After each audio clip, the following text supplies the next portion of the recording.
This is a deeper listen from KEXP, the show we talk with musicians about the thoughts and experiences that shape their music. And today, we hear from Ela Minus of Bogota, Colombia.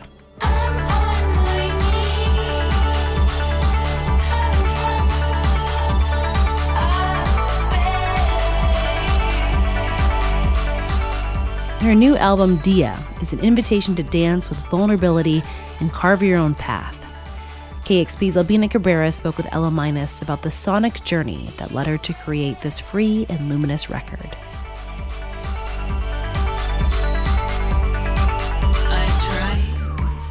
The first time I interviewed Ela Minus was actually for my very first live on KEXP session. It was during the pandemic. We recorded remotely with Ela in her home studio in New York City and me in Seattle. Her story struck me immediately. She started out as a punk and hardcore drummer, studied jazz at Berkeley, and eventually moved to New York, where she began working at a shop that sold analog synthesizers. That's where she fell in love with synths, with sound, and with crafting music from scratch. Her debut album, Acts of Rebellion, was the result of that love.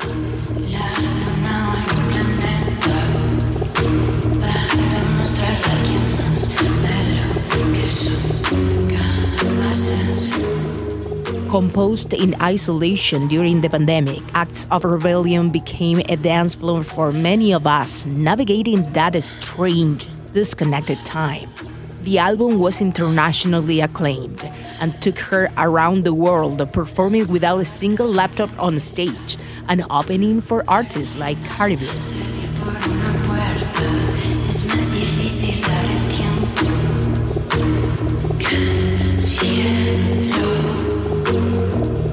When it came time to write her second album, new questions surfaced. How do you create something different? How do you take a step forward sonically without repeating yourself?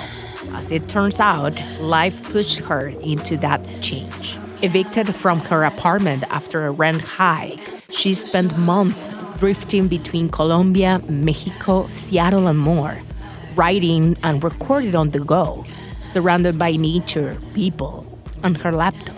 The result is Dia, an album created by a nomadic process, deeply connected to the outside world and equally introspective. It's a diary of movement and emotion, a record where she let go of her analog-only roots present in Acts of Rebellion and embraced acoustic instruments, digital synths, grungy textures, and even broken microphones. Dia is both a personal rebirth and an invitation to dance through life's complexities. And in that sense, it feels just as radical, honest, and vital as Ela herself.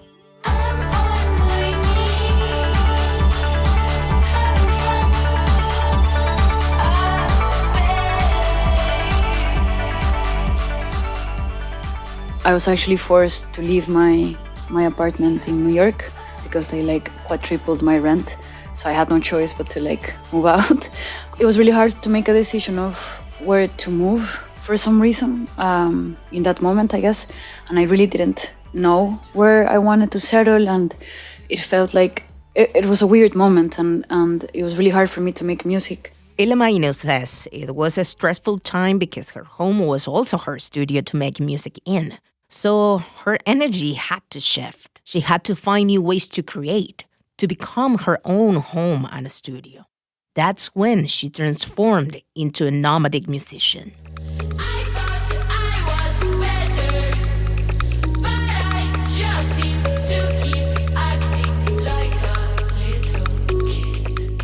I had, privacy, and I had all my instruments, and I could record and write, and all of a sudden that was taken away from me, and I realized that was the biggest source of stress and frustration, which was I didn't have a place to write.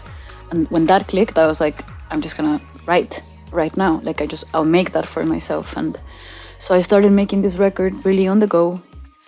When I was in Mexico, I rented Airbnbs in nature, and then I got into this momentum where I had ideas for a record, and then I would rent another studio and then rent another Airbnb in a different city. And I ended up, it was kind of fast how I made it, but I ended up traveling for about 6 months all over, really, the world. And that's how I made the record, literally in that way. I spent actually some time in Seattle too. I had a beautiful Airbnb at the Puget Sound, looking at the Puget Sound.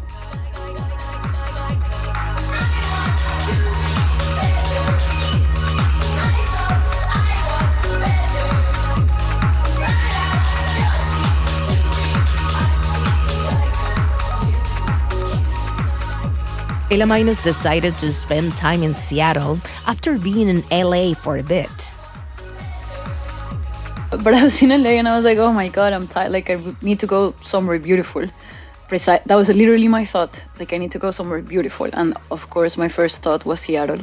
Since the first time I was there, and every time I've been to the Pacific Northwest, I'm like enthused. I'm like, this is honestly, and I tell everybody, I'm like, it's the most beautiful place on earth. Like, nothing compares to.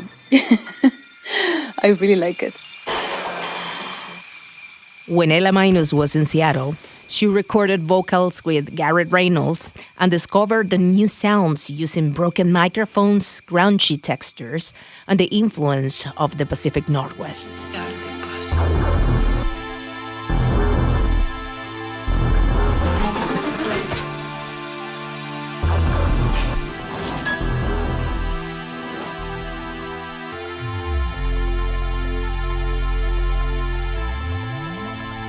And that's actually why I ended up using a lot of distorted vocals, because he had this one mic that was broken, basically, and we used it for Q, and that's actually the take that made it into the album, because it has such a special quality with the broken microphone. So a lot of the grungy scene got into that.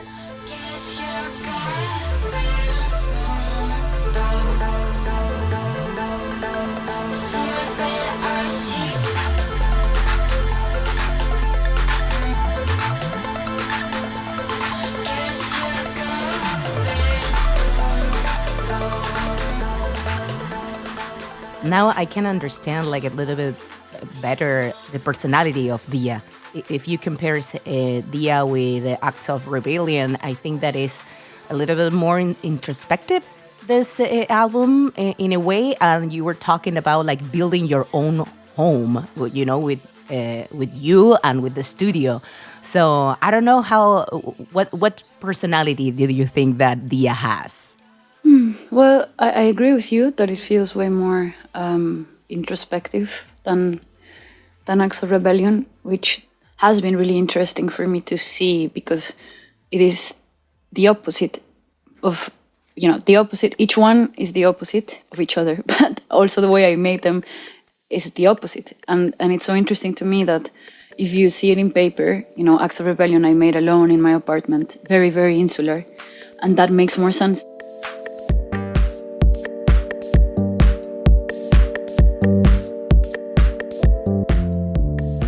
And Dia was like completely out in the world, completely the opposite of outwardly. I was walking, I was in different cities, I was like making new friends, I was talking to other people, I was actually playing shows for some time at the same time. It was the opposite, very outwardly, my life. And it's interesting to me how both things kind of ignite the opposite. When I was by myself, insular, I wrote the record that is more about the outside. And then when I was in the outside, I wrote about the inside. Another big shift from Acts of Rebellion is that on Dia, Ela Minus let go of her strict attachment to analog synths. This time, she embraced acoustic instruments and digital synthesizers. Without a home studio or a permanent base, she found herself exploring new tools and recording with whatever was at hand, rather than heavily leaning on synths like she did with her previous record. Freedom wasn't an aesthetic choice. It was a necessity. And in that discomfort, she found a new version of herself. The light always bothers my eyes. I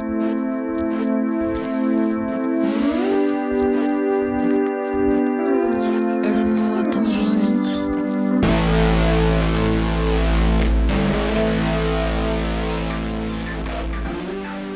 I was terrified of not having a home studio because I had said so many times that that's how I work. And the fact that I didn't have it anymore is like, I'm not going to be able to make another record until I have another home studio, you know? And then I was like, well, that's not really true. I didn't think it. I just like went out and started working. And then I was like, wait, I can do this. I can make records by myself in like other contexts. Like I can just go into a studio. Like I know how to do this. This is all familiar to me. And so, yeah, it was freeing. And through that freedom is that I, started listening to new things in my head, like acoustic instruments, like a bass, like a real bass, and clarinets and winds and choruses, like actual choruses of human beings singing. And I started also working in many different ways, like just playing whatever synth I had in front of me, even if it was a software synthesizer, and then just going home and editing a lot. Just like I was way free, way more free making this record than I've ever been. And it was amazing. I loved it. Acoustic instruments are incredible. And also the combination with synthesizers, I think it's incredible. And I'm really happy to keep doing it, actually. Like excited to keep doing it.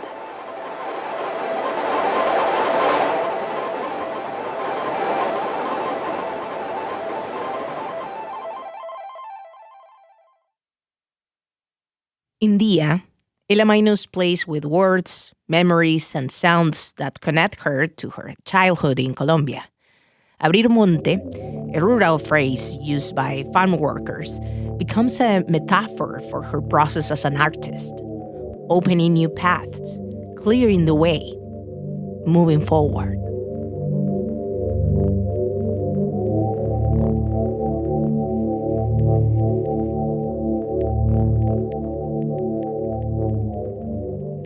I grew up like 50% of my time, I guess, was in a farm that outside of Bogota, where my mother lives now full time. But when we were growing up, I mean, it's like her happy, like not her happy place. That sounds stupid, but like it's really where she loves to be, and it's like very, very wild. Like it's not like it's like in the middle of a mountain. There was a lot of campesinos around. Like you would hear them shouting in the mornings, like really early, because they would like wake up to go milk the cows or get the eggs from the chickens. And yeah, it was like a very active farm, like work farm. And this term, abrir monte, which literally means open mountain, I guess, if you translate it, was something that they would say a lot, shouting in the morning, like, oh, I'm sorry to abrir monte. They would like shout to one another that phrase. And when you're a kid, it's just like such a beautiful image, It's like, I don't know what that means. You didn't really think about it. I just remember just liking it a lot. What it actually means is that they're going to go with a machete and open a new path in the mountain, or clear a path, basically. Maybe sometimes the paths that have been there for a while, if you don't walk through them every day, like nature would like eat them again. So you have to like keep them up, So that's the literal thing.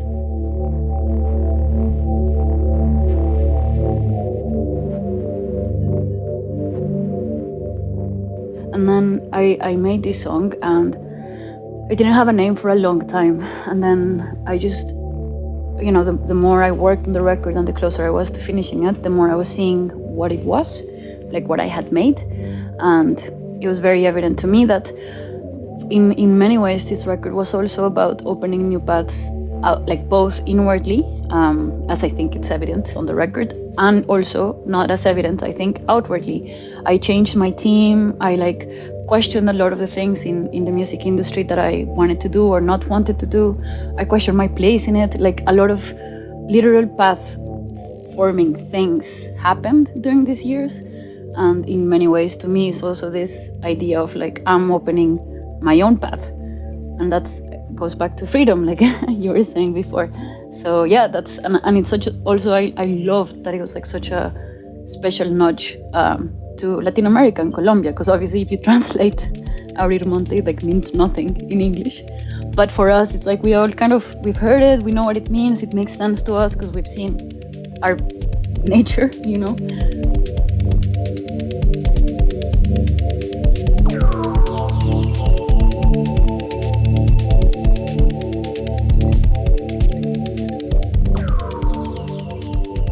the balance between like English and Spanish. It feels like super natural. I think that it's 2025 at this point, you know. So I don't know. I think that I keep saying that too. Yeah, it's like es completamente natural. But I know that maybe creating this album 10 years ago, maybe we're being like different, you know, and now feels so natural. Is also that feeling for you, or are you feeling like good and comfortable and it's like something that is completely natural to you? 100%. I mean, I think like you said, for me, it's just like an everyday thing. That's just how I speak now, you know. It's like, and I guess always, because I maybe didn't realize it so much before, but I've always done it. Like since I started singing, I've always done half and half, and I realized really fast it's like that's just how I speak, because I live in New York, right? And then I obviously speak English, but then I talk to my mother and it's in Spanish. And then if somebody, like if I go to the deli and they hear my accent and I'm like, where are you from? Mexico. And then you change to Spanish. Like it's just literally how we speak. We're changing all the time. And I think the most natural thing really is that that's the way I write. However, I do find it interesting that, like you said, people keep asking me about it. And I'm like, really? 2025? Why? Like, why is this still, like, I don't understand why this is a conversation. But I have noticed a little bit of a shift where before it was like, if you're Colombian, why are you singing in English? You should just sing in Spanish. But at the same time, always like, oh, but it's very evident why you sing in English because you live here and like you know, you're making this electronic music, whatever. Whereas now I feel like I've always feel a bit judged, to be honest, about the both languages.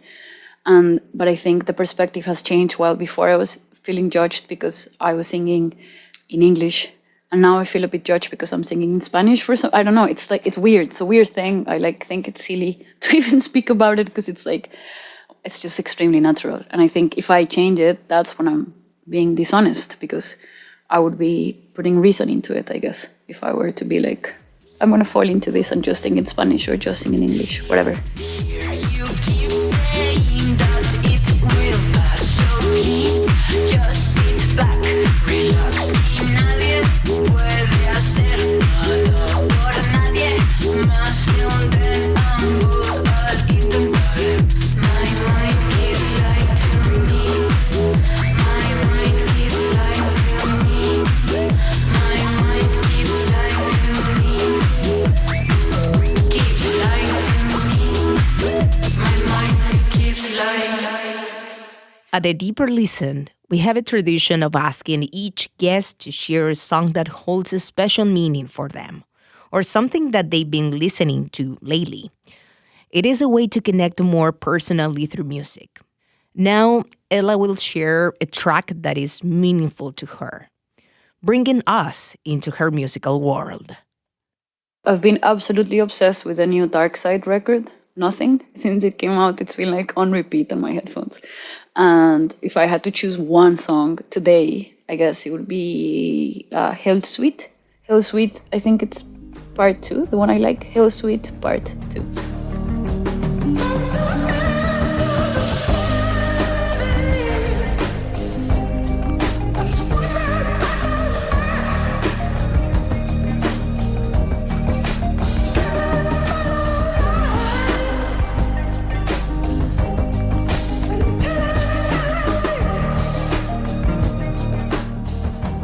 And if you have to pick one song of Dia?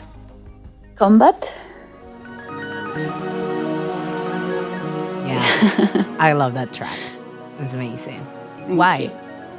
Every time I play that song, it's like I get goosebumps, I want to cry. It's like so powerful.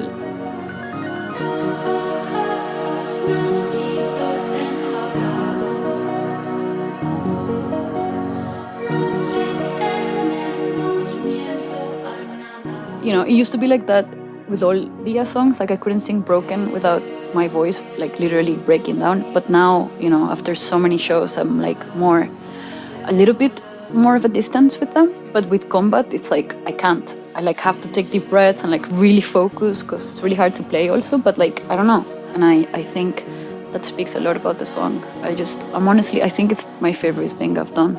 that song.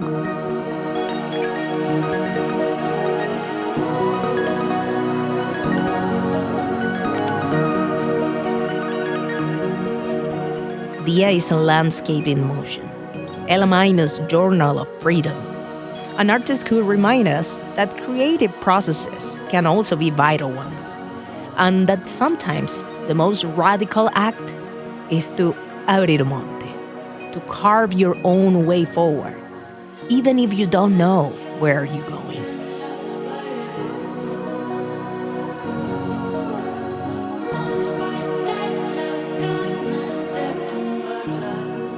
This was a deeper listen with Ela Minus here on KEXP. Thank you so much. Thank you so much for having me. Always a pleasure, honestly. Thank you.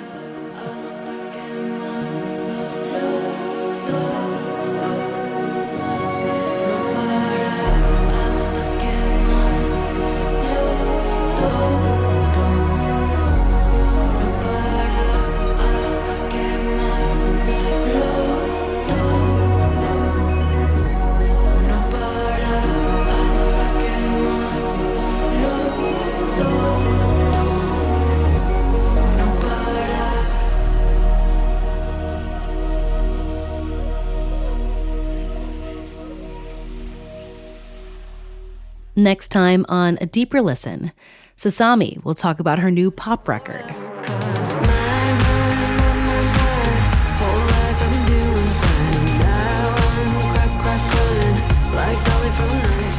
Her first album fell in the indie rock realm.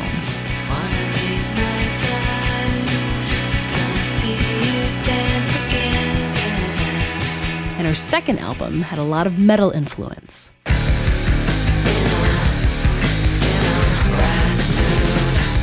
We all have those friends who get married to their high school sweetheart and they like buy a house and have a baby and like kind of stay in town. And then we have those friends that are like, I'm moving to Taiwan for a summer to like teach English, and then I'm moving to Italy to be a barista, and then I'm moving to like France to learn how to cook or whatever. Like I'm kind of more like that. So my albums just kind of reflect that. That's next time on A Deeper Listen. Before you go, please subscribe to this podcast, rate it, review it, share an episode with a friend. All those things help spread the word about this podcast for free. If you want to help financially contribute to the show, think about giving $6 a month at kexp.org/deeper. And thanks for taking a deeper listen.